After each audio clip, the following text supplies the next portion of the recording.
DSL. What it's saying is that you draw a div of this specific height and width, and inside the div, so anything that's so this is how nesting happens. So you inside it you give a list of children, and inside it we have an image with a specific height and width and a source, and the source is dynamic. That's how we change the image that's shown. And then the source you will see is defined here. I say that the source is basically whatever verb. So the verb could be jump, walk, or stand. Inside it, we have specific images for those verbs. And then D is basically whether it's left or right, right? We have two separate sets of images for each of those verbs, right? And they're GIFs. So I get a lot of the complicated frame by frame thing for free because I cheated a little bit and used GIFs.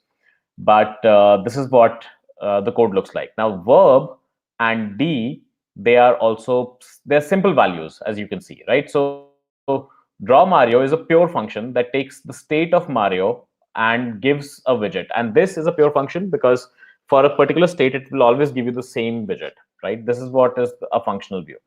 So most of the logic happens in the functional view. And then there is this logic of modifying the state, which you can look at these functions. So handling arrows, again, it's a state modification function from Mario to Mario. Step, it's a state modification function from Mario to Mario, right? Resize window, again, a state modification function from Mario to Mario.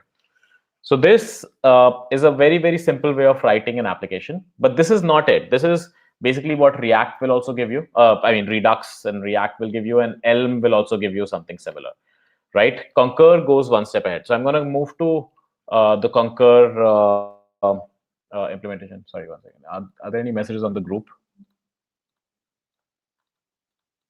Oh, are people able to see and are they able to hear properly, or is this everyone facing the problem?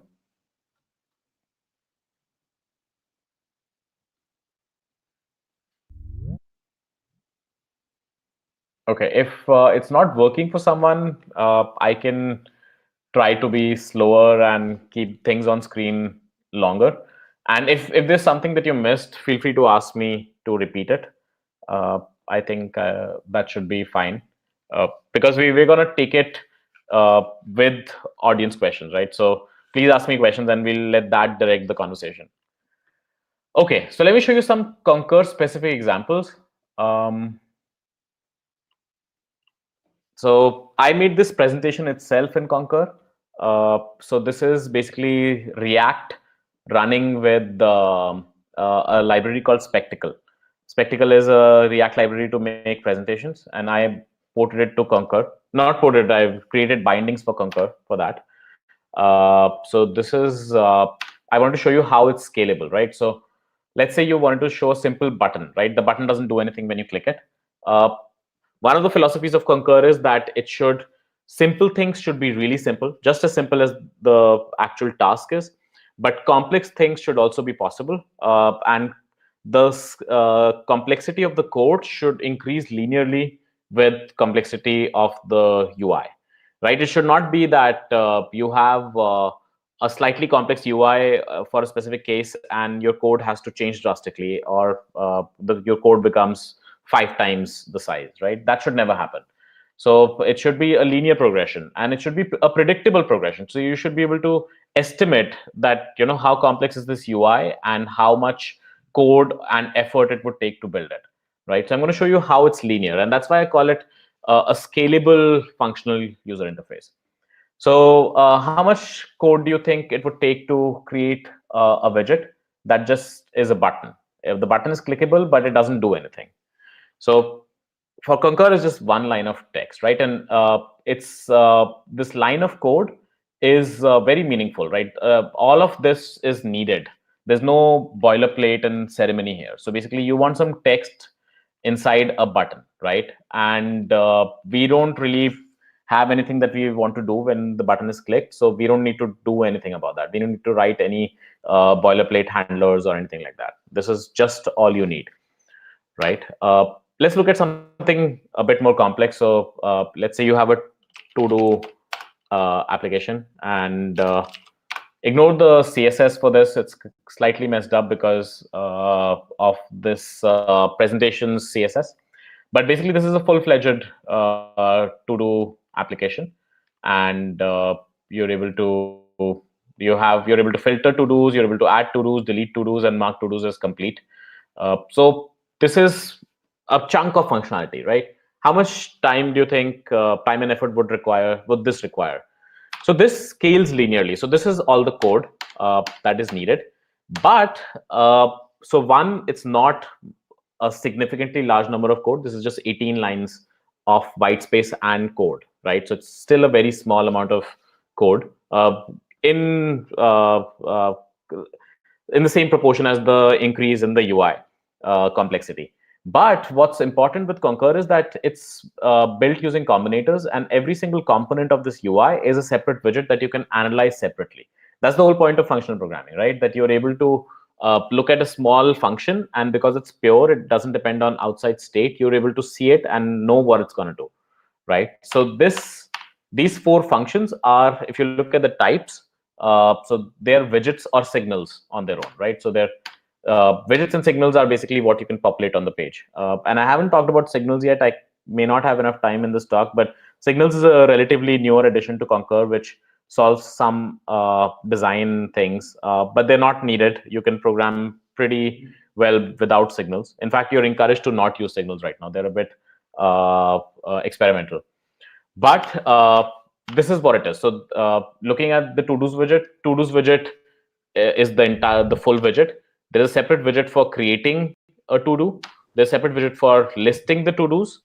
And this listing of to-dos calls another widget called to-do, which shows a single to-do, right? So it's very compositional. You create a widget to draw a single to-do, then you create a widget to draw a list of them. Then you compose it with a make to do, and then you put everything together in a to-dos widget, right? So it's easy to build things like that. Does anyone have a question at this point?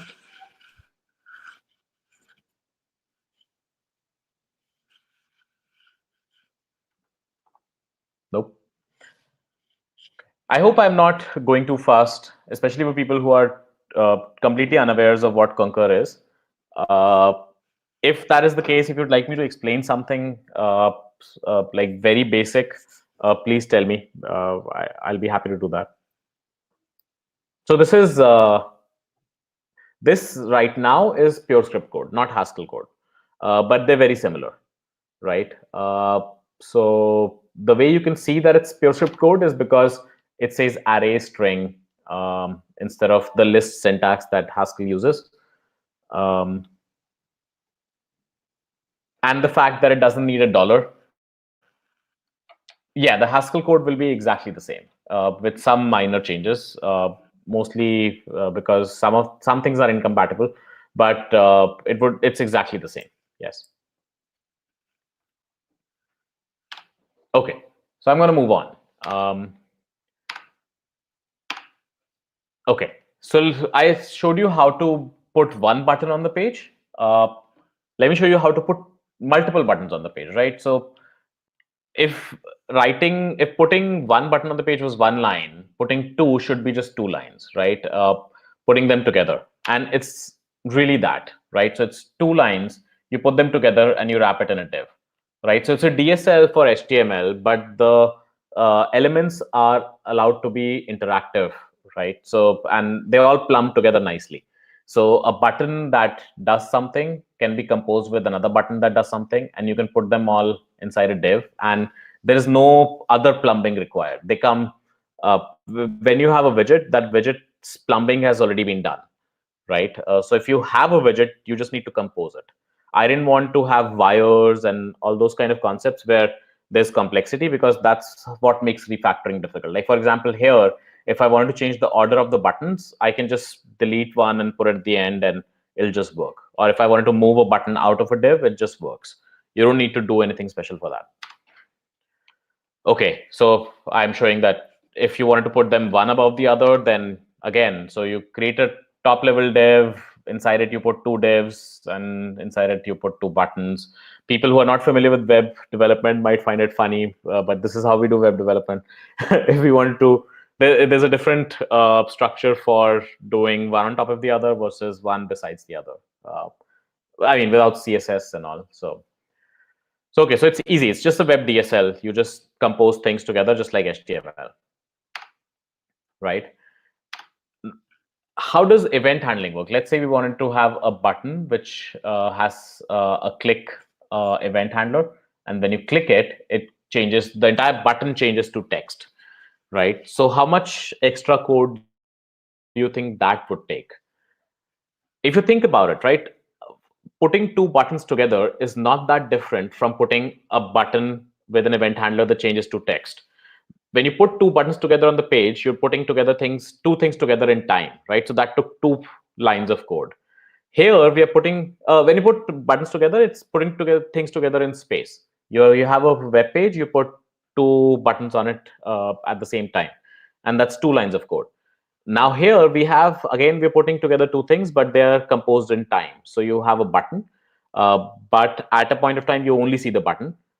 We want to, when the button is done, which in Concur terms, it means that when it has an event happen, right?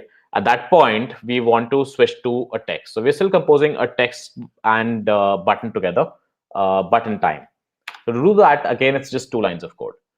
You use the monadic do notation for this. You put a button followed by text. And monadic do notation is a time monad, right? So it says that, first show the button, and then you will see that we have an extra on click annotation here. This is not an annotation. This is a list of all the events that the button should handle. And other attributes. There could be other attributes as well. So on click, it will just move on to the next widget. This is what is called composition in time. And it's very intuitive once you start using it. So it's very easy to understand what's happening here. You show a button, when the on-click event fires, you show some text, right? So that's easy. And again, 2 lines. Now, if we wanted to have something where, let's say, how complicated would it be if I had a restart button at the end, right? So you can start the flow any number of times, right? Again, we've added just another button, and then there is a flow thing that goes to the top again and says that restart the entire widget, right? How much more complex would that be? So this thing is, again, 3 lines of text, right? So 3 lines of code. We have a combinator called forever, and this is a general purpose monadic combinator. Because we're using a monadic interface, so forever we get for free. We don't have to implement it ourselves. And we are saying that we have a button. This thing didn't change from the previous thing. Then we want to show 2 things instead of one. So we have some text and we have some button. We have a button called restart, and we wrap it inside a div, because if you want to put 2 things together, but below the button above, then we have to wrap it in another div. So it's a complexity of HTML. But then where is the thing that says now restart, right? So what happens is that every time an event fires in a particular event, widget, it has the effect of deleting that widget and moving on, right? And because of forever, when this last widget is done, when the event is fired, it goes back to the beginning of this and again starts with the button, right? So these composition operators work really well. And now at this point, you can think of how it just aligns with your mental model of how you want UIs to behave. So when we learn programming, we learn text-based programming, right? So I mean console-based programming. So we can, for example, print stuff to the screen, and we can get user input as a string, and we can process that and print something else to the screen, and so on, right? And that is very easy. That just makes sense. But when you move on to GUI programming, at that point, you get into all these complexities of event handling and multiple event handlers and things updating only a part of the page and not the other parts of the page, and it becomes a lot more complicated. So Concur is a way to bring back that simplicity and that flow of thought, right? You understand what the flow is going to be, and you just code it as is. You don't need to then convert it to another model of how things should behave. Like if for the same thing, if I had to do it in Elm or React with Redux or whatever, right? To think of any system or FRP, right? This would be a lot more complicated. In React and Redux or Elm, I would have to have a state object that represents whether the flow is at the button part or at the text part, right? And in this case, it could be a Boolean, but imagine multiple steps, right? So whether the button is showing or whether the text is showing, right? Which means whether the button has been clicked or not. And then I have to handle those cases and have lots of if conditions. And the code becomes a lot bigger and it feels very boilerplatey.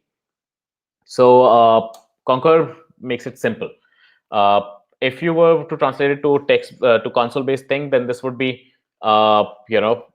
show some print hello, say hello to the console, then get an input from the user, and when the user has entered something, then just go to the beginning.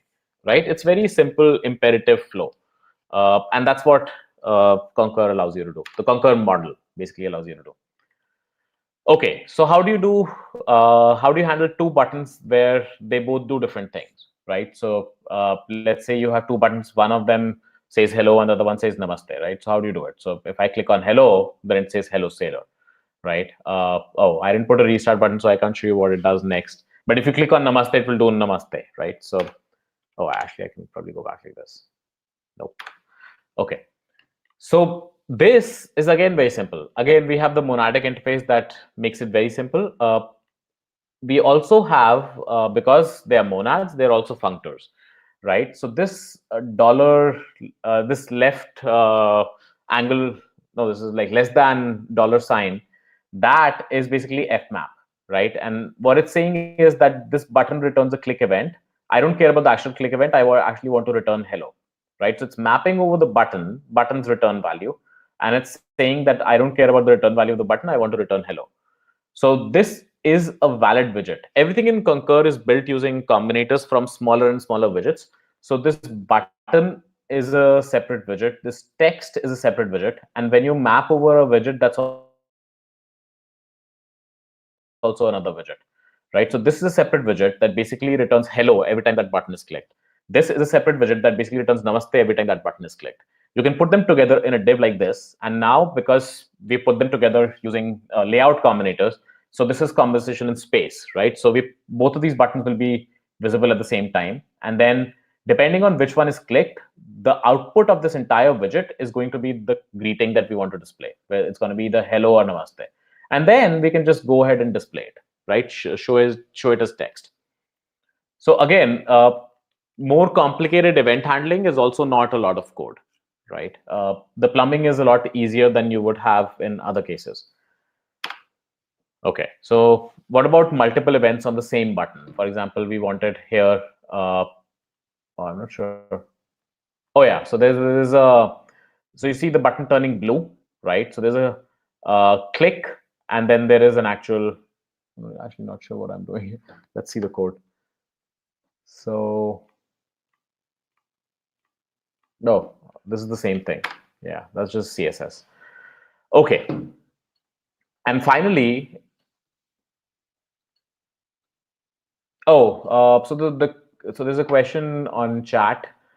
So Concur is not just a Haskell library; it's also a pure script library. I basically ported Concur to a bunch of different systems. So it started off as a Haskell library. It's also in pure script, and so what this is running is Concur on the client side in the browser, not on any server, in pure script. So basically, it's Concur pure script running inside the web browser, compiled to JavaScript. So this is all Concur. So, okay. So finally, I wanted to show that the Concur model is generic. So it's not, so it's simpler and it's strictly more powerful, right? Especially it's more powerful than Elm, right? And the way to show it is that, okay, I'm going to directly go to the code first. So if you look at this, for people who are familiar with the Elm model, right? If you're not, maybe I can take a few minutes to explain it, but the L model, oh, I'm somehow not able to scroll down in this. I can probably just go to this.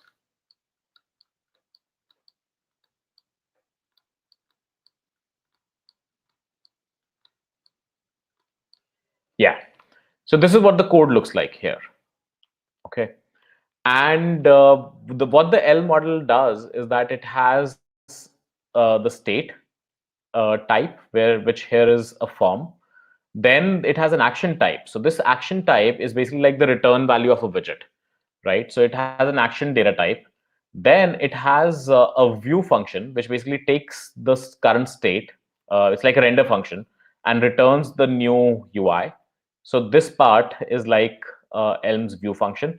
And then it has an update function, which takes the return value of the UI and updates the state, right? So there's 3-4 separate parts that have to be coded separately in Elm. And they don't compose very well. But because we have this monadic interface in Concur, everything flows very nicely. And I'll show you how it has other benefits. So let me just increase the font size a little bit here. Yeah. So you again create a data type for the state. You create a data type for the action. And then, because what we want to do is wait for an event from the user interface and then process the event. So this is composition in time, right? So you can put that together in one function. So you have one function that basically waits for an event. When the event comes, it takes its return value, updates the state, right? And then here is a recursive call to itself, right? So you basically call form widget again at this point, which is the same thing as doing forever, the code with forever that I'd shown. Here it's saying just restart the entire widget with form. So this entire thing is self-contained, right? You don't need to create 3 separate functions and then plumb them together using some magic functions. So Elm gives you this magic app function, which takes a view function and an update function and an action data type and state and all those things, and a render function, and puts the app together for you. In Concur, everything's explicit. It's very clear to see that this is a user interface element that returns some value, and then we process the value, and then we call the user interface again with the updated state, right? So Concur makes it explicit, which is always good. Another benefit of this is that when we are, so this is a form component that has name and remember me as a checkbox. So this action type is not needed outside this module. So once you have written a form widget, it's plumbed now completely, right? So it doesn't need to, so anyone outside using this form widget will only need to import the form widget, right? And if they want the final return value from the widget, then they can also import the type of the state, right? But these are the only 2 things that are needed. You don't need to export the form action, because form action becomes an internal detail once you have everything in one function. So it has better encapsulation. Elm cannot do this, right? With Elm, every component that you write will have an action data type that will need to be passed around manually by parent components, right? Which is a big problem. At least I find it very annoying. So this is an example of how you can just replicate Elm state. So it's strictly more powerful than Elm, because with this function, you can with this kind of a structure, you can do everything that Elm can, right? Just structure an app like this, and you have the same power as Elm, but you can do other things, and it's simpler. So it's more powerful yet simpler because it has a more composable API. If you wanted to, so these are some good examples. So if you have a form like this, right? So we have a form widget. Now let's say you wanted to display a lot of, like, say 10 forms, right, on the page, and you wanted to have the user enter values in them one by one. So the UI will basically show one form, grab the user input, show another form, grab the user input, and do it 10 times, and then display the results of all those 10 forms at the end. How long do you think that program will be? So in this case, that program is literally 2 words long, right? Because traverse, again, we get all the usual monadic fancy functions, right? All our bag of tricks is reusable with Concur because it uses a monadic interface. So traverse does exactly this. It takes an array of forms it takes an array of monadic values and then goes through each of them, performing their monadic action, collects all the results and returns the results. Right? This is exactly what we want. We just want to traverse through a list of forms. So you can take the list of forms, traverse it, and you're done. This is again a widget because of the combinator interface. At the end, you always have a widget. If instead you wanted to show all 10 forms on the page in one go, and you want to allow the user to fill them partly and then eventually fill all 10 of them and submit all of them, then you just have to use a combinator called and takes multiple widgets and then displays them all together on the page and then waits until all of them are done and then returns the final value in a list, in an array. So, and the type should make it clear. It takes an array of those forms and then it displays a widget that returns the final values of those forms. Right? So code, when you have combinators and when you're using a standard interface like a monad, these combinators really help make your code smaller, and they aid in understanding because you already know what traverse does, what mapping does. Right? If you use Elm, then you don't get those combinators. Okay, so that's basically an intro to Concur. There are other things in Concur that I can discuss, but I think they're better discovered when you start using Concur, and then you realize that, okay, I can't do this in Concur, or maybe this is harder than it needs to be.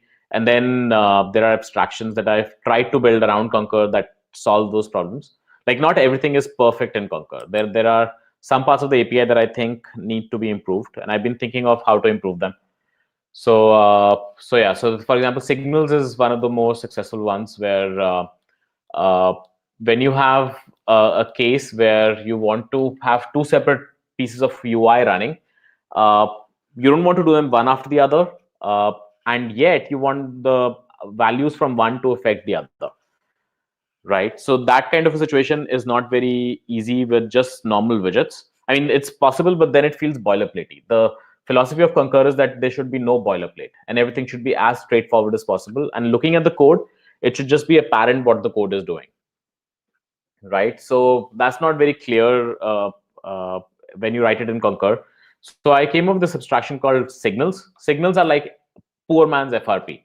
I call it poor man's FRP, right? So in some ways, it's better than FRP, and I'll show you how. Better than for example, the reflex model of FRP. And I'll tell you how it happens, right? So actually, let me just quickly give you a few examples of signals. So with signals, you have something called a signal, which is like an event, right? Okay, so so I showed you that event, which is like an iterator, which returns values, like a stream of values. So signal is like that. So signal HTML unit basically is a stream of unit values, right? And then you can compose them monadically. The difference with the reflex model is, so reflex also allows you to compose events monadically, but the difference is that the output of a widget from reflex is an event, right? But with Concur, it's a normal value. So let's see if there's an example here. I can show you that.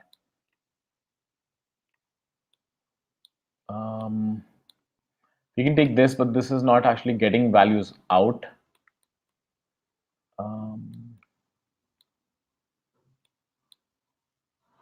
Okay, yeah. Here is one.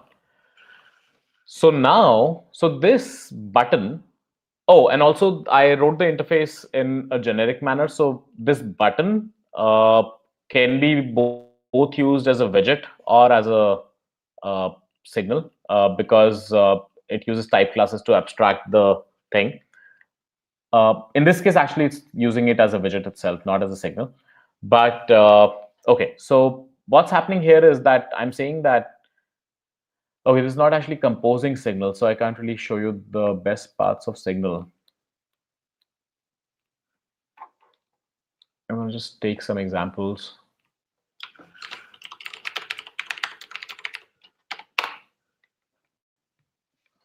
From here.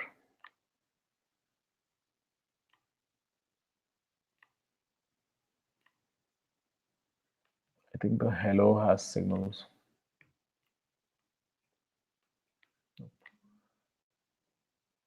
signals. Okay. All right. So, okay. So let's look at this. I'm gonna make it larger. So here we have a signal that displays something, right? And then, so there are two separate signals here. I'm composing them monadically, and ignore this part. This is basically, so dyn is how you convert a signal to a widget, and loop is because I need to loop over this, right? And there's a problem with signals, which I'm going to tell you, which is why we need these looping combinators. But effectively, what we're doing is that we have a signal here and we have a signal here, and we're composing it together. The difference is that the output of this signal, so display doesn't return anything, but clicks is a signal HTML int. So the output of this clicks signal is an integer instead of being an event integer. So if I had to do some more stuff alongside this, I could have just taken the current value as an integer and then done normal integer operations with it. So you never get into a situation where you have an event of integer and then you're mapping over it and then doing this join, the nested join thing. So that becomes a problem with reflex, right? With Concur, because it returns a simple value, not an event, these signals are easier to work with, right? One complication with signals is that it doesn't, like PureScript doesn't have monad fix. It doesn't have a good way of doing, it doesn't have a good notation for monad fix. It does have monad fix as a class. So I have these looping combinators, which basically help me do those things. And they work fairly well. So here, this is loop S basically takes a signal. It takes an initial value of a signal and a value to signal function. And then it will run that signal with that initial value, get the output, and then feed it back in. So it basically keeps on looping, right? So it's an infinite loop. And I have a bunch of these looping combinators that you can use. So it's still all combinators. Another cool thing that came out of Concur's model is this kind of a signature. You will see this a lot when you start working with Concur, where you have a for all A, it returns a widget of A. This is a signal. This is basically an indication that this widget never ends. Because if you look at it, it's saying that it can return anything you want, right? So for all A, it can return A. So for example, if you wanted to get an integer out of this, you can just get it. You can just run it and get an integer out. So basically what this means is that this widget will never end. And those are basically display only widgets, but the display could be interactive. Just that at some point you have to loop, or you have to end up in a text element that cannot be interacted with, right? Basically, the interaction should never end, right? And the widget should always be on the page. So when you have a widget like this, the type is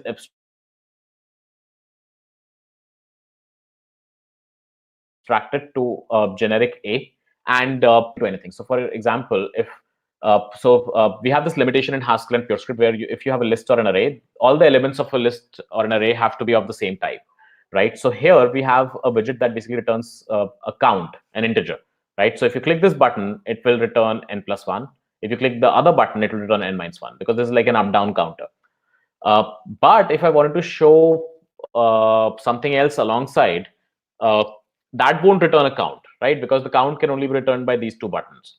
So then if that widget that I want to populate alongside on the page, if that is a display only widget or something where the effects are contained, it raises an event and then handles itself, like in this case. When that happens, then you can just populate it. Then the type is for all A widget A, and then you can populate it anywhere, right? So I could have added a display only widget to this line and it would still type check. So either it has to have the exact type integer, or it has to have a generic type for all A, right? And it works. So that turned out to be a good coincidence, that we are not constrained by the fact that we're using lists. It just works.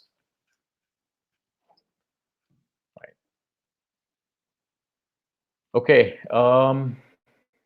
Any questions so far?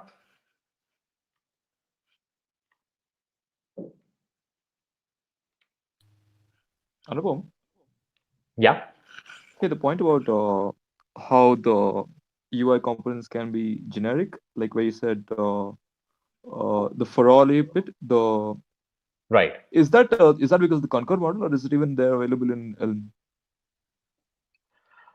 So that is also in, like, Elm supports generics, right? So it has data types which take type variables, and so that is possible in Elm also. You can say that something's return type is so I think Elm does element. So something's return type is element A, where, or is it HTMLA, right? So something's return type is HTMLA, where A is not defined, right? So that's again the same thing. It's basically something that will, the return type is unknown at that point, and that effectively means that it doesn't return anything, or it is an infinite widget. But with Concur's model, it works out better because Concur has a bunch of different moving parts. So it has attributes, it has nested widgets, and it has widgets composed using the monadic interface in time, right? So all of those are aliased together because uh, it it basically forces you to give all of them the same type, and that turns out to be more liberating than constraining, right? It turns out that that prevents a bunch of bugs. So the same. So to answer your question specifically, the same thing is present in Elm also, but Concur uses it better because it uses it for a bunch of different things. But yeah, a similar thing is possible in Elm also. Okay, so Apurva has asked, what are the disadvantages of Concur? One of the biggest disadvantages of Concur is that it's experimental. It's just me usually working on the Concur libraries for Haskell and PureScript. So I would appreciate help, like people working on it and filing bugs and PRs or whatever. So I would be slightly jittery of using it in a production environment because things might break. They should not. It's a very small code base, but they might break. It also doesn't have great performance right now because the implementation is a bit naive. Like I went for the theoretical implementation rather than a performant one, right? So I could do a lot of things with threads and M bars and T bars and whatever, and make it more performant and cache things. But I haven't done that so far, and the performance is okay. Like for user interfaces, it works fine. I built user interfaces with it, and they'll just work instantaneously, right? So it's acceptable right now, but it could be better. And the design wise, one of the disadvantages of Concur is what we discussed signals for. Basically, if you want to put, and this is one of the biggest limitations of Concur that I've tried to solve with a bunch of different things. But if you want to put two separate pieces of UI on the page at the same time, but the state of one depends on the state of the other, there is not a good abstraction for that, right? You can work around that using some uh, things, some tools that Concur itself provides, or you can hack around it by having like a global state or something. So you can always fall back to what other libraries do. And this is a problem for all libraries, right?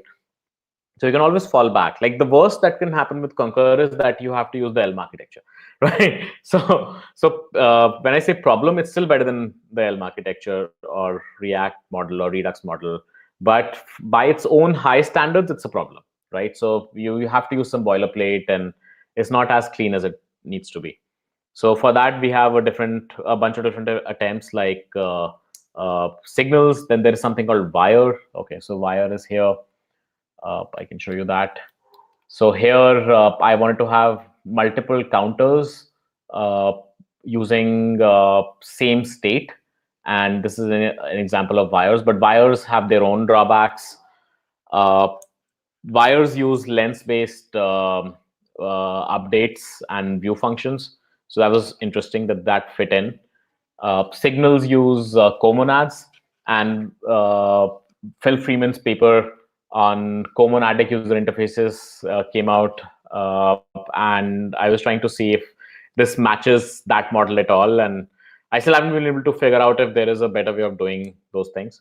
But there's a lot of research that's going on user interfaces these days, so I'm trying to figure out a better way of doing those things. So there's wires, there's something called remote widgets, which basically is a function that takes a widget and then separates the input and output of the widget into two separate widgets, right? So it splits a widget into two separate widgets, where one is a never-ending widget. It does not have any output, and the second one does not have any input, right? So it splits it into two, and then you can populate it into different paths, right? So that acts like a kind of a teleport mechanism, right? So I have that also in the utilities somewhere in this code.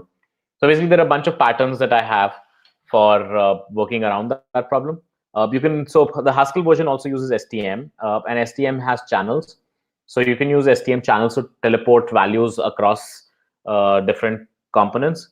But all those things have the same problem, that they go against the Concur philosophy, which is that everything should be compositional and everything should be very straightforward. When you look at the code, it should be apparent exactly what is going on immediately. So they go against that, and that's why we are still looking of different patterns. So yeah, I would say that's the biggest problem that Concur has right now. Oh, and one more problem that Concur has is that it's dependent on virtual DOM. The model is such that it requires a virtual DOM in the background, which I feel is a big limitation. But there are two ways that I know of to work around that. I mean, not to work around that, but to re-implement parts of Concur to remove that dependency. One is to have a Svelte-like model where you have the interactions basically compiled down to JavaScript, right? So you don't,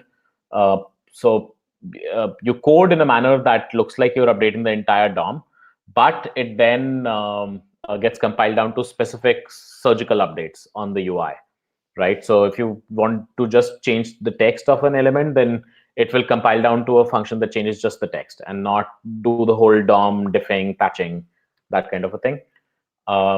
And the other model is, again, a unique thing that I came up with called, I call it Doom, right? So I create this thing called Concur Doom. I don't know if I have it somewhere. Let me just show you that. So Concur React. Okay, yeah, Concur Doom. So this is a model where I envision that instead of using virtual DOM, does anyone want me to explain virtual DOM? Like, what is virtual DOM and how does it work and what's the problem with it? Virtual DOM is used by both Elm and React.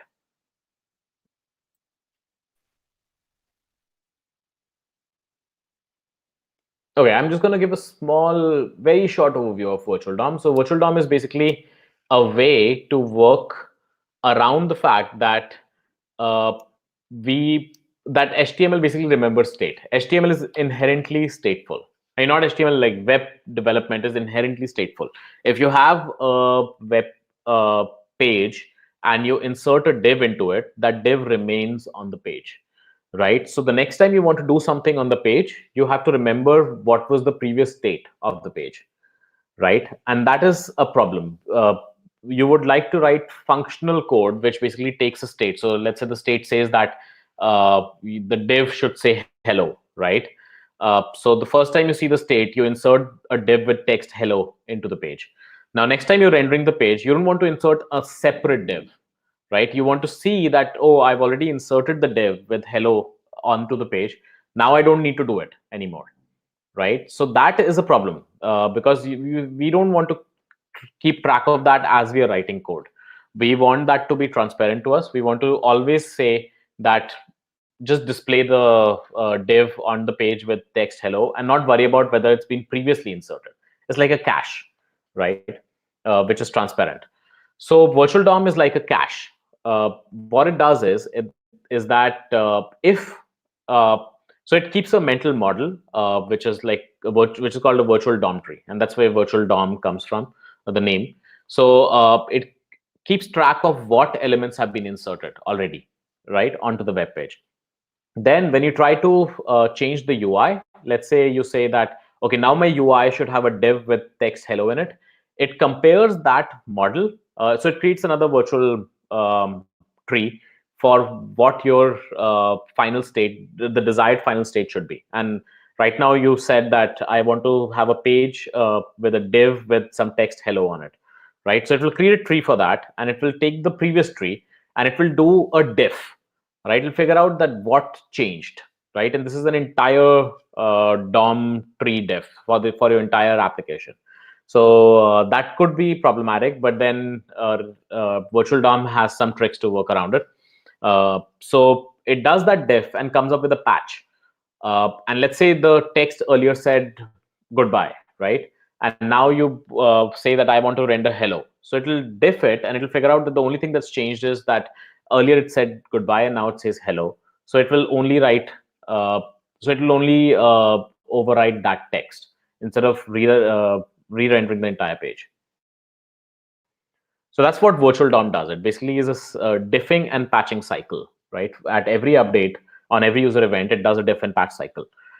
So I came up with this model called diff square, right? And that's why this DOOM, right? O represents every diff. So DOM diffing twice, right? So basically what this does is it, so let's say you already have on the page a div with text hello, right? Now you want to change it to a div with text goodbye. So that is not a problem. You know that you want to change the existing text to goodbye. So why can't you just write code instead of writing code that represents the entire page? You can just say that change the text to goodbye, right? You can do that.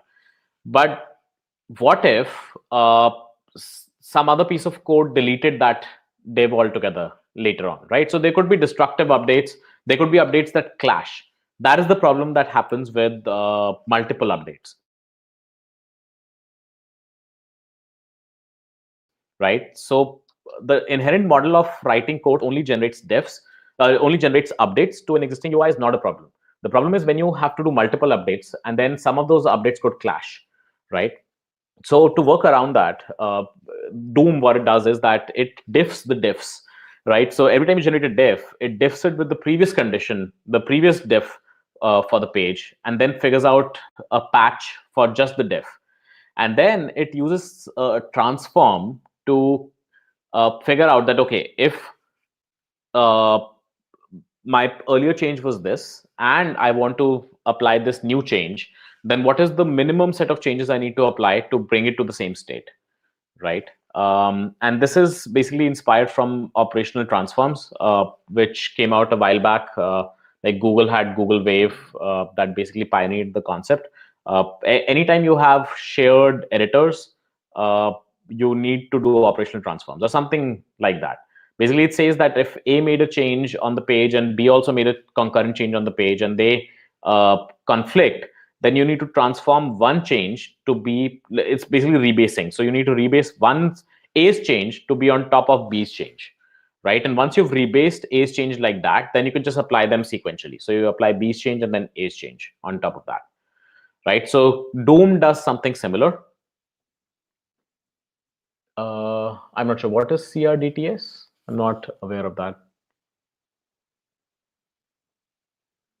So someone on chat has pinged CRDTS, CRDT. Yeah, this is basically operational transforms. Yeah, I forget the full form of that, but that's basically operational transforms. What I'm describing. Conflict-free something data types. Right. That's exactly what it is. Okay. Right. So so that's where the idea came from. Like it started with operational transforms, and then a bunch of things grew around it. So yeah, CRDT is basically that, and this is like a variant of that. So Doom is a variant of that, and so the model is that Concur, instead of generating full UIs, it will generate diffs, and then the backend will diff it against each other and do the precise updates that are needed. That should improve performance by quite a lot, especially when things happen where the previous update makes the new update unnecessary. For example, if you want to change the text of a div, but that div was deleted by a previous update, right? So then you don't need to do anything. The work is already done, because the end result of that will be that you changed the text and then deleted it, right? So it's the same as deleting it, right?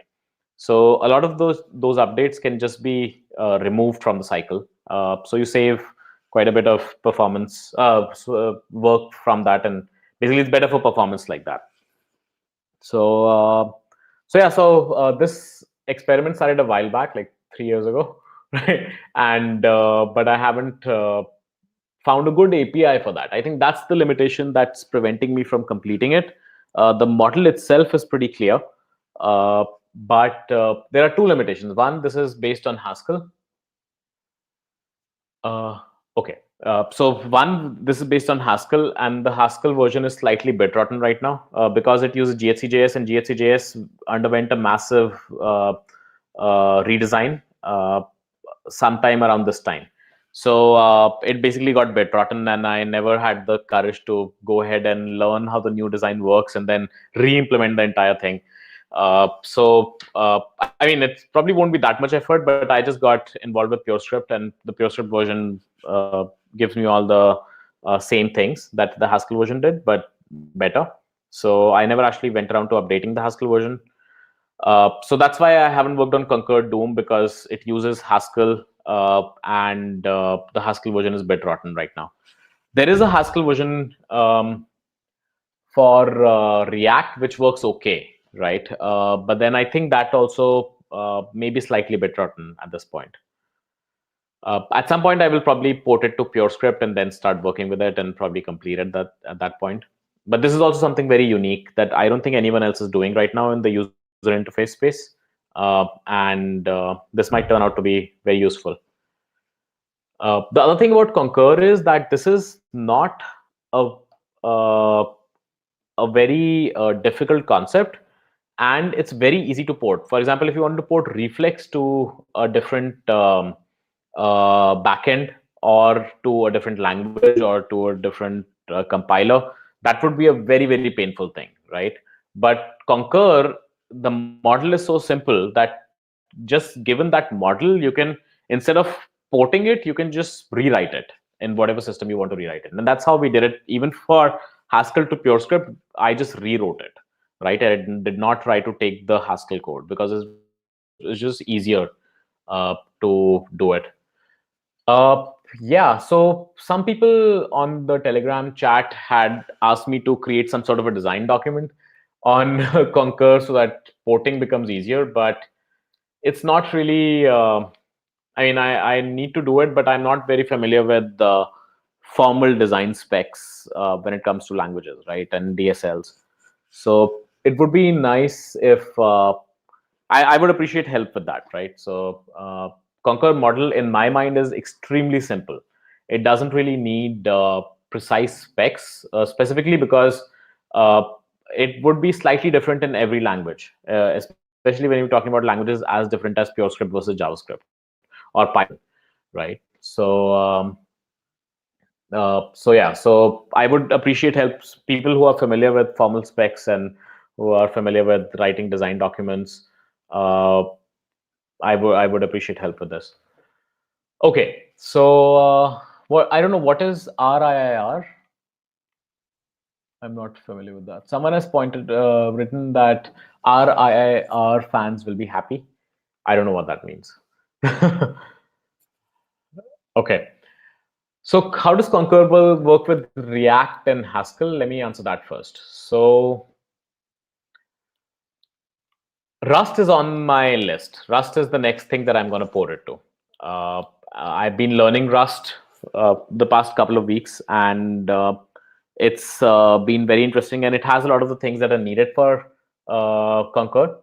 So yes, I will be porting it to Rust, and I would appreciate help with that.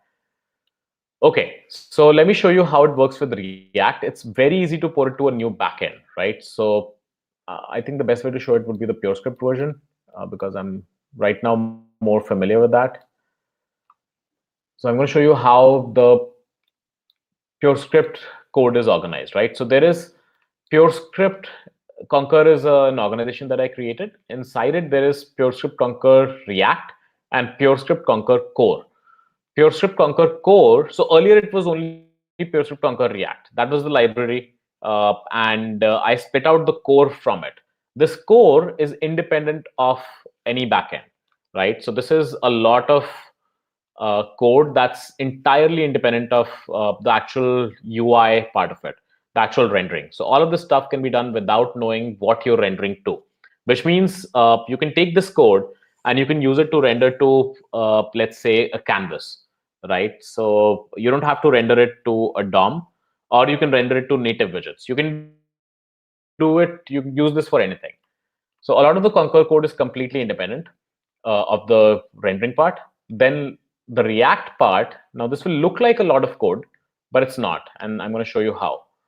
So the first part that you have to do is this. This is the most important part of uh, writing a backend, and it used to be mostly only this, right? Most of the rest of stuff is patterns and convenience functions. So literally, you only need a way to define the view, right? So you define a type which represents the view, right? And this is the view that you plug into Concur Core, right? All Concur Core data types, they basically take the type of the view as a parameter. And then you have a way to take a widget HTML and convert it to whatever your view that can be rendered onto the page is. And inside that, you need a way to handle the events. So this discharge, partial effect, and this wrangling with state and handler, that stuff is handling the user events and updating the state and all those things. But literally, this is the code for the React backend, right? This is how much effort it takes to rewrite it to a different backend, assuming you're still using PureScript or Haskell, right? And then the other things that are inside React are basically convenience functions. So you have a lot of different types of elements that you can create in HTML. And you can see that the implementation is mostly boilerplate, right? So L is the generic function that's provided by Concur Core. And I had to adapt it a little bit using this view adapter thing. So basically, this is also boilerplate because L is provided by Concur Core. And then you just use the, this is just a whole bunch of code which is boilerplate, right? To create all these different types of elements that you can create. And then same with goes with props. Props is a little bit more because it has to handle events and regular React props. But after that, like all this stuff is just boilerplate, creating all the different types of properties that you can create, right? So it's all boilerplate. There is literally no complexity to it. I could have generated all this instead of writing it myself, right? And then there is the same stuff for SVG. And then there is a run function, which is simple. It just is a convenience function that takes a widget and populates it onto the page, right? So it has some DOM manipulations. It's all pretty simple stuff. What is, yeah, and these are two widgets that I thought were common enough to use. So this is a text box that returns its value whenever you press enter, right? And this is the same thing, but with a submit button at the end. So all the major work is done by this simple function. This is it. So if you wanted to port it to a new backend, just go ahead. It's going to be really simple, right? And I can help you with that. And that's all React. Everything is provided by Concur. Okay. Should I talk about Concur Replica? Let me show you that. So Concur Haskell is slightly bit rotten, Concur for Haskell, but there is a backend written for Replica, right? So it's called Concur Replica. It was created by P. Kamenarski, and what this does is that it basically has a model like this, right? So this is again, this is exactly Concur, right? But one of the benefits of Concur is that your code looks the same no matter what backend you're using, right? So this exact piece of code will work on the React backend, for the virtual DOM backend, for this replica backend, and even for PureScript, right? Because PureScript 1 works also exactly the same way. And you can see that this is a conceptual widget, right? It's independent of details of exactly how it's populated and all those things. So again, this is a bunch of widgets wrapped inside divs. And so there's a div that has on-click handlers. And then inside in the middle, we are showing the current count, right? And then we handle the output. Depending on whether the left counter was clicked or the right counter was clicked, we either do -1 or +1. And then we recurse, right? So it's pretty simple. So you just write code exactly the same way. And if you're using the replica backend instead of the virtual DOM or the other backend, then this will just work on the server. This will compile down to a Haskell binary. And when you run this, this will basically open a server that will that you can connect to, and it will show you the user interface. And every time there is a user event, it will send. It uses WebSockets, so it will send an event object to the server through the WebSocket, and then it will listen it'll wait for the new UI diff to come down, and then the diff will just be populated. And it's surprisingly fast, right? So I don't know if there is an example that's hosted. Let me see. Unison Code Explorer. Yeah, I think so. This is an explorer for Unison. Unison is a programming language that was built on the JVM, I think. And it basically, someone wrote a code explorer for that in Concur, right? And this uses replica. So this, like, it works perfectly fine. Every time I click on it, it's sending events back to the server and getting the UI updates, and you can see it just works fine because it uses WebSockets. So it doesn't have to create a new connection every time, and WebSockets are blazing fast for this kind of continuous communication, right? And it works really well. You can see that there's no lag anywhere. You won't feel the difference for most cases, right? And that works perfectly fine because then you can write in Haskell and not have to worry about GHCJS, and you can write perfectly normal user interfaces. Yeah, so this is Unison Code Explorer. It's pretty cool. Let's try typing something. So I've never actually used Unison, so I don't know what functions are available, but there's like float something. So let's try searching for float. So you can see all this was done on the server, right? So this string was sent to the server. It got back. It basically filtered the list and displayed it. And this is all server side, and it still works perfectly fine. Right, so you can try it out. It's on the Concur replica site. Okay, so yeah, so this is Concur replica. Yeah, if you're using Concur with Haskell, use Concur replica. I would not recommend using the React bindings because I wrote the React bindings, right? So I don't really maintain them. They're kind of hacky. Secondly, it uses an older version of GHCJS. Things have changed. I'm not sure if it will work with the latest version or not. But GHCJS is a very it's a moving target, and it takes a lot of time to keep up with it. So I just stopped doing it, and I just mostly work with the PureScript version now. So most of the development with Concur and Haskell happens with the replica backend, right, which is this. Let me also show you the PureScript's, the Concur static, again by the same person. Yeah, here. He just created it just now. So, and it has some good, ASCII, not ASCII, I don't know what, what symbols are these, but nice text-based graphics that might help you understand the Concur model again. So it's basically a flow. Code flows, the execution flows from one component to the next using the monadic do notation, right? So yeah, he has some nice graphics that I just saw. I like them. So yeah, so this is what it is. You should try it out. But basically what it allows you to do is, again, write similar code. You can see that this looks exactly the same as it does in other backends, right? So you write the same kind of code, and this will compile it down to JavaScript, right? Very static JavaScript. So so yeah, so that's the good part about that's a very good thing about the Concur model, that it's very flexible.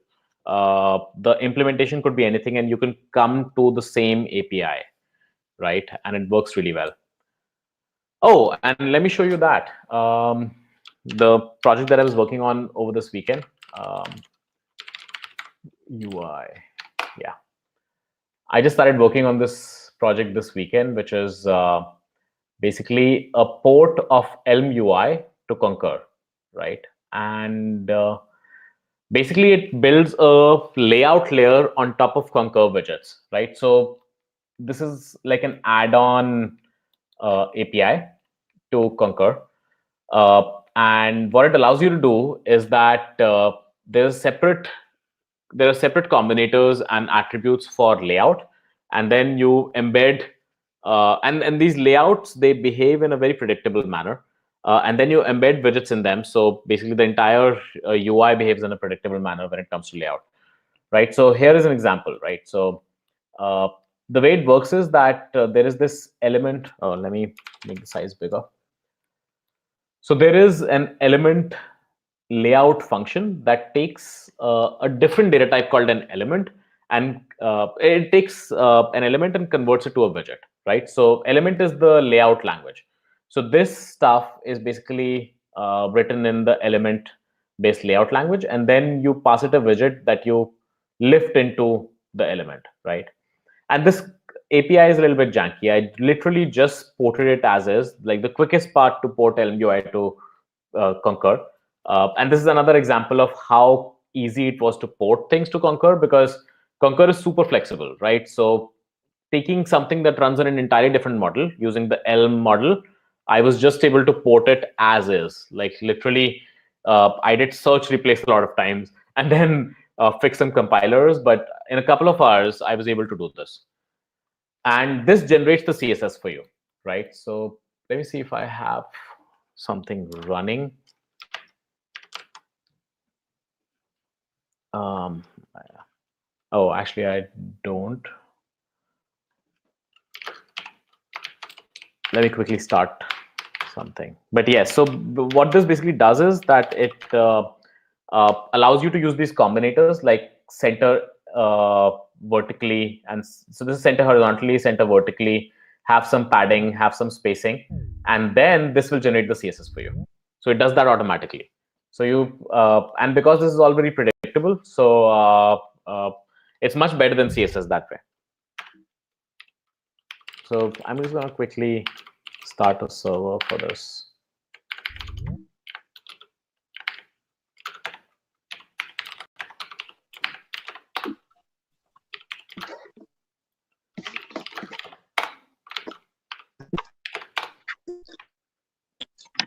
So the example doesn't work correctly right now. I don't know.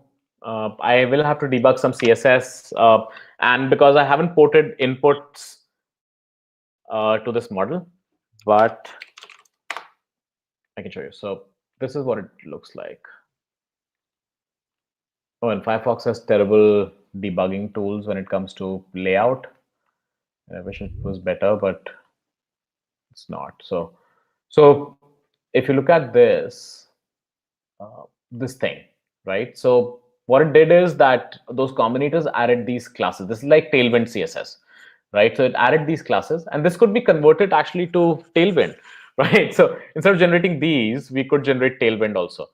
But basically generated these classes, and then these classes have CSS which is composable attached to them, right? So these CSS rules were also generated by the code. So I don't actually have CSS style sheets included in the application, right? So you just write code and it injects the right amount of CSS into your application. And yeah, so it's trying to center it vertically, and then it has some spacing. I don't know why padding wasn't working, and the alignment isn't working properly. At some point, I did have it in the center of the page, but then something got messed up. So I'm still trying to debug those things. But this is what it makes possible, right? So let's go back to that. So this center is a combinator that basically takes a widget and applies some layout rules to it. And the layout rules are that it puts it in the center, and then it gets passed a padding and a spacing, and then it applies those padding and spacing to it, right? So it's just a combinator. With Concur, you build combinators. And then I have a widget here. This is my widget, this part of it, right? So I have a sample widget, which is just a button and some text. And I put two sliders next to it. Uh, one controls the padding and one controls the spacing. And the sliders are basically calling this slider function. And this is just an HTML5 slider, right? So it allows changing values. So it takes min, max, steps, and the current value, and it returns the new value. And it's a maybe because it could be an invalid value, right? So it can't be in HTML, but the code doesn't know that. So I haven't proved it to the code that this will always give me an integer. So that's why it's a maybe integer. And I can return 0 if it's an invalid integer. So that would give me an integer. But I didn't need to do that here because I'm not really doing much with it. So I just extract the padding out of it and then pass it to the UI again, right? So the effect of this is that it displays a widget with in the center of the page with some padding and spacing, and then it shows two sliders, and the sliders allow you to control the padding and spacing. So I wanted to build like an interactive demonstration of how you control CSS with these. But you can see how simple the code is, right? It's all about combinators. So you create these general combinators and then this general widget for sliders, then this sample widget, and then you put all of that stuff together, right? So it's a very simple way of coding. And so I'm still building it. It's not going very well. For example, I can't get the inputs to display. And they don't display primarily because I haven't ported the input controls from Elm UI. So yeah, so there is an input. It just look terrible.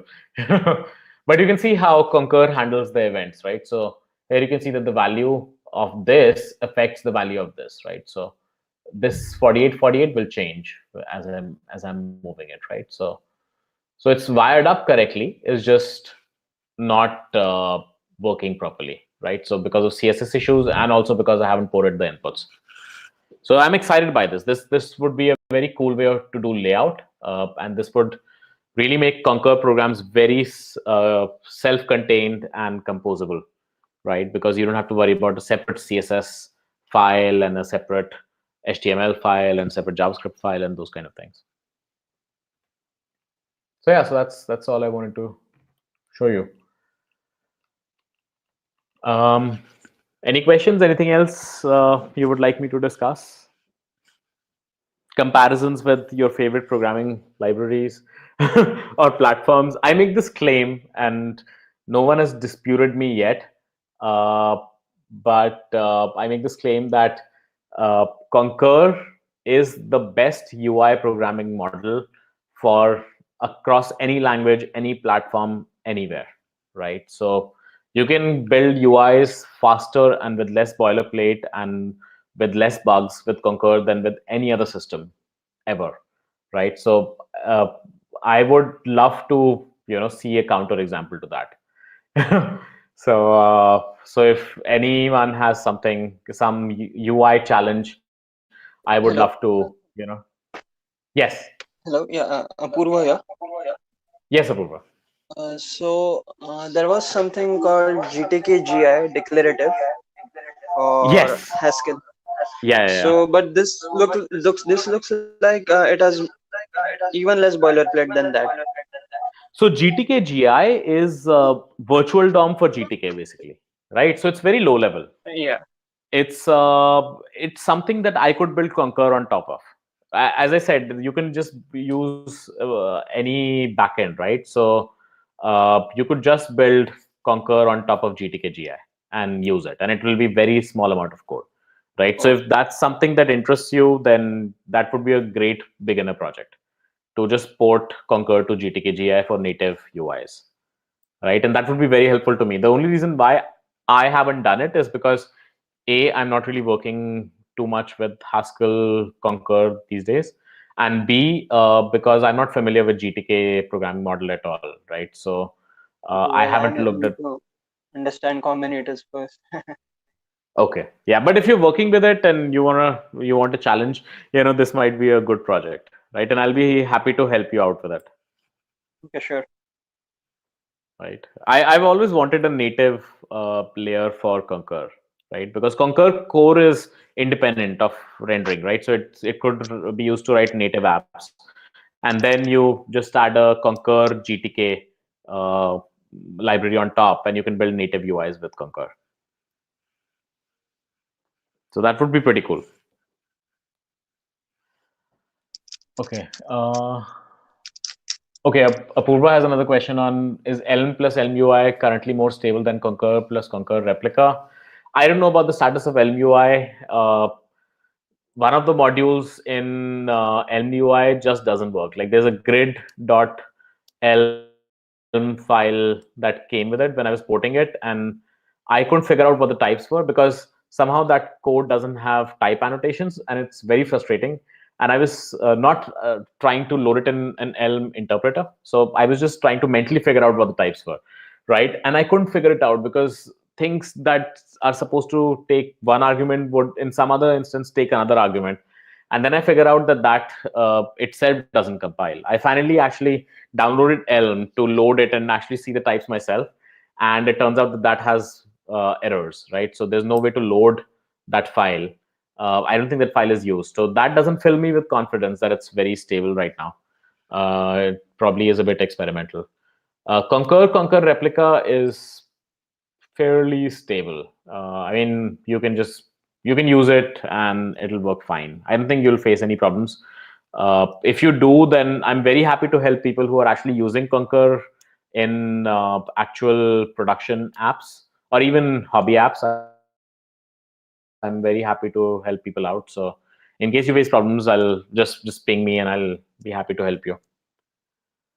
Okay, so can you show an example of a dynamic widget like list and plus minus to add or delete widget? It's extremely simple, right? So once you start writing code with Concur, you realize how simple things like that are, right? Do I have it open somewhere? Okay, I can just go like that. Press it, Concur. I don't know, do I have a to-do example here? Let's see. To-do embassy, right? So, oh, but this uses signals. So I'm not sure if this is what you want. Fully editable tree also uses signals. You want something where you can add and delete stuff, but does not use signals, right? So,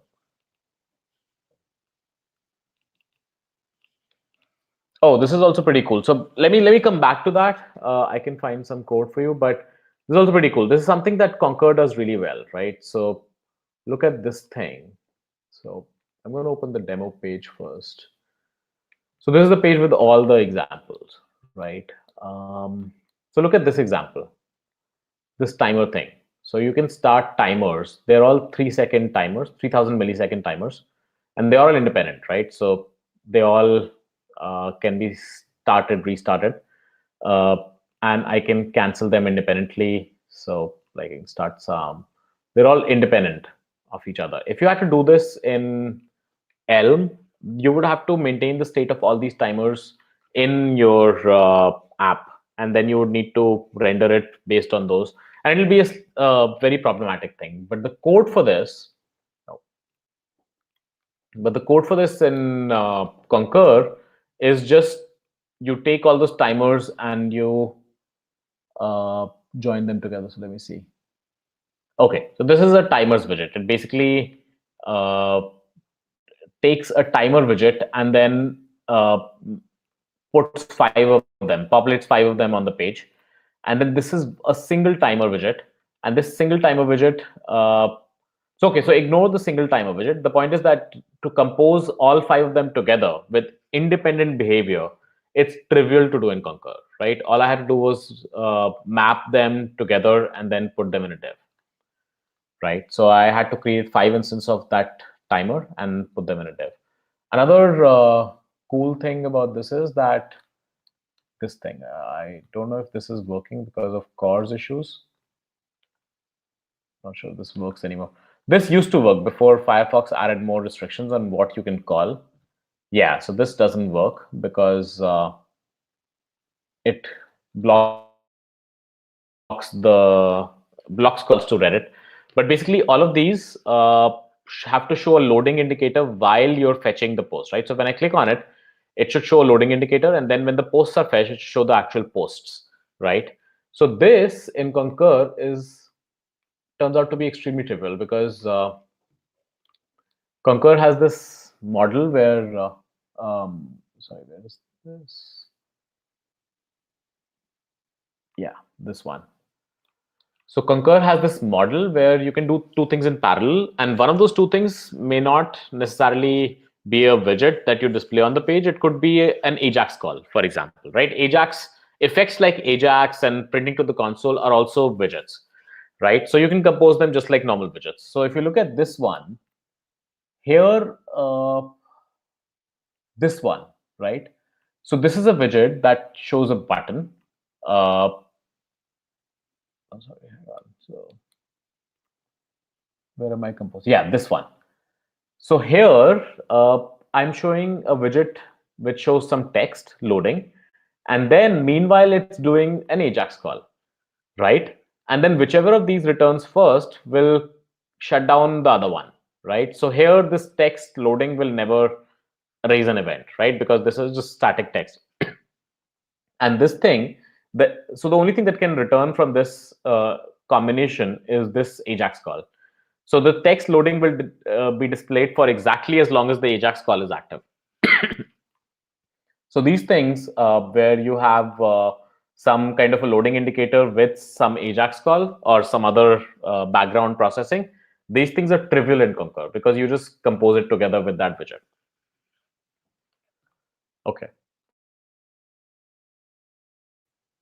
So let me see if I can find an example for adding, deleting stuff. Meanwhile, any other questions by anyone?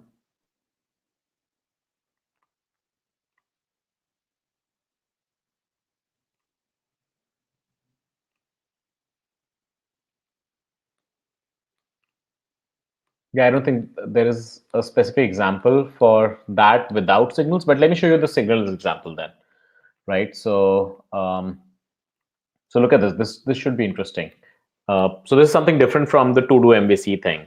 This is this widget.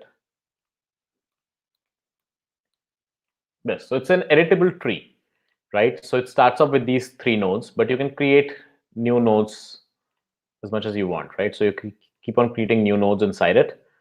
You can edit the text, so you can edit things. You can delete things, and whenever you delete a node, all the children also get deleted. So I can delete this entire thing, or I can delete some child, and so it's a completely editable tree. This thing is basically 30 lines of Concur, right? This completely editable tree. And it's so small because it's 30 lines of slightly compressed code, and also this has test code also of actually populating it on the page, but the widget itself is like 30 lines. And this is what it does. So there is one widget for an editable title. So it's a separate widget that shows you some text, and then you can double click on it. So here I'm saying show some text inside an H5. So it's a heading. And then on double click, so when I double click, it goes into this state where there is a text input, which you can actually enter the text in. And there's a button which allows you to cancel the text input, right? And then if you actually edited it and you change the text, then we just recurse with the updated value. So this is a self-contained widget, right? That you can populate in different places. Then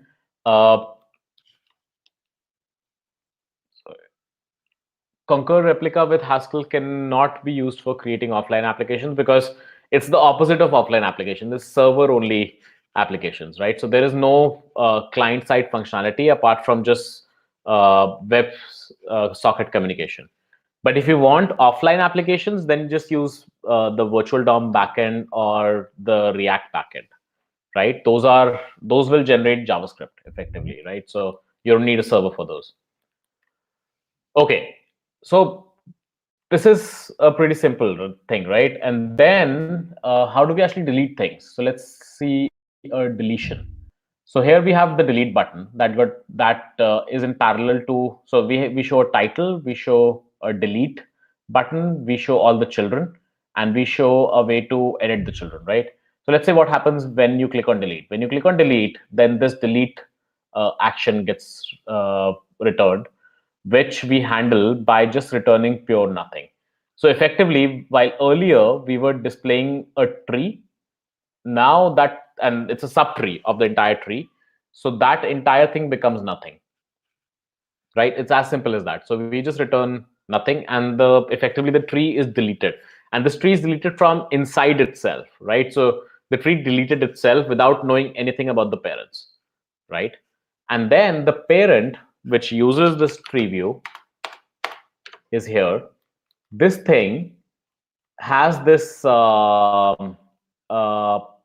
oh, it's not here. Let me see.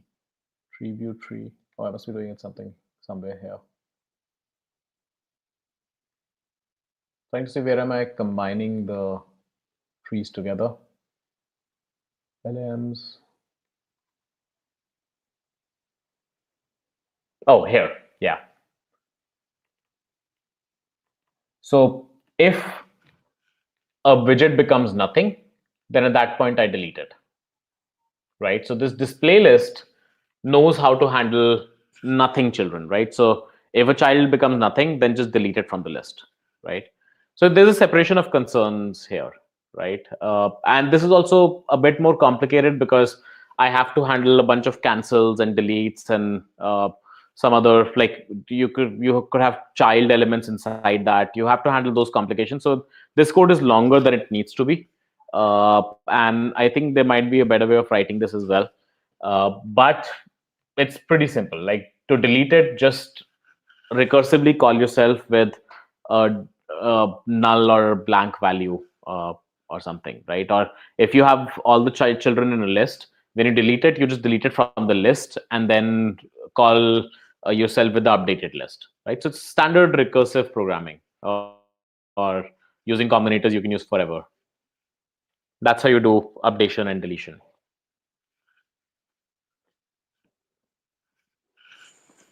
Okay. Yeah, so I encourage you to check out PureScript version and the Haskell version of Concur. They're pretty cool. The Concur version for Python is also pretty cool. I have been meaning to play with it, but basically it allows you to write native UIs using Python, right? And this is Python, right? So the code looks very different. Like this is how the code looks like this, right? So it's the syntax is obviously different, but in spirit it's Concur, because what here you're saying is that this button, as you can see, there are no event handlers attached anywhere. So this button, when clicked, it basically returns the click event and then disappears, right? So that's the Concur model, right? And in spirit, this uses Concur, right? And image UI is a library for immediate mode user interfaces, and immediate mode user interfaces are basically Concur's model, but that was originally applied only to native UIs, because when you're drawing stuff on on a non-web medium, right? So if you're making a game, for example, or a 3D application, right? So it's standard to redisplay the entire screen on every frame, right? You re-render the entire screen on every frame.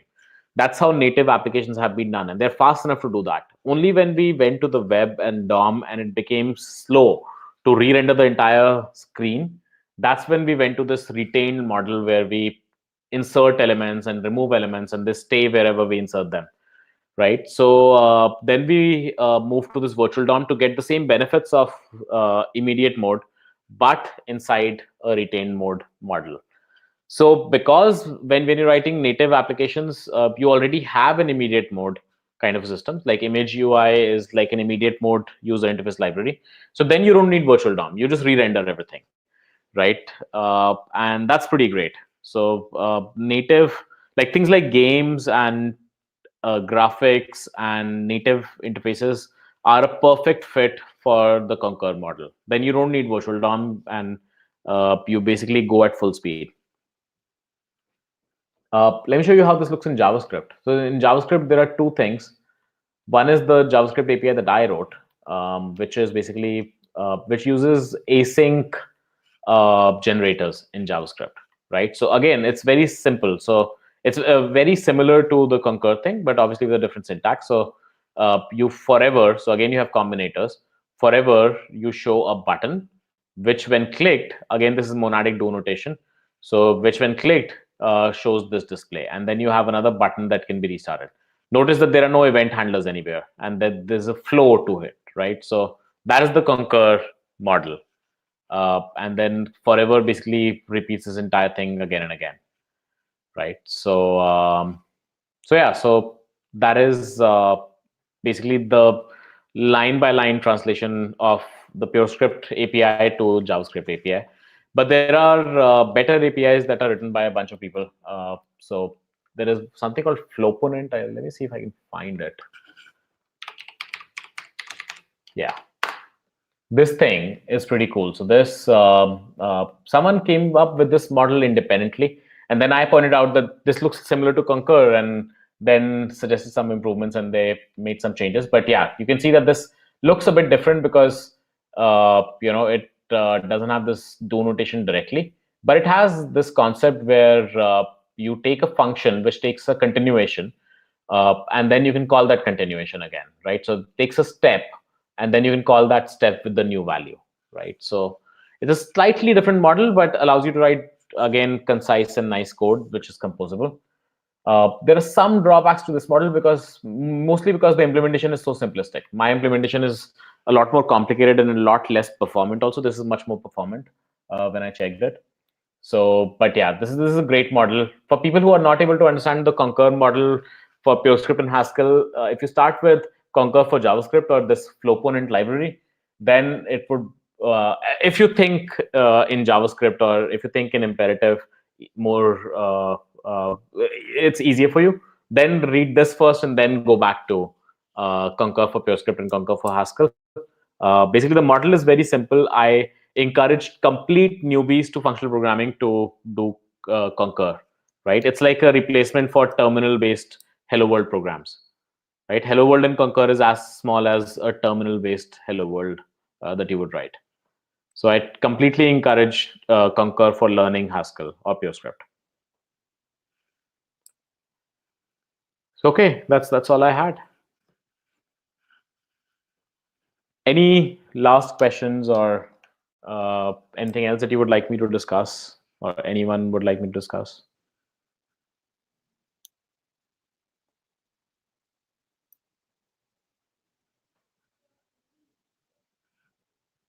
Nope. All right. I guess we can end the meetup. So thanks everyone for attending, and whoever is live streaming it, can you send me the link if that's gonna still be available after this ends? That would be interesting, or share on the group. Okay, great. All right. Thanks everyone. Take care. Bye.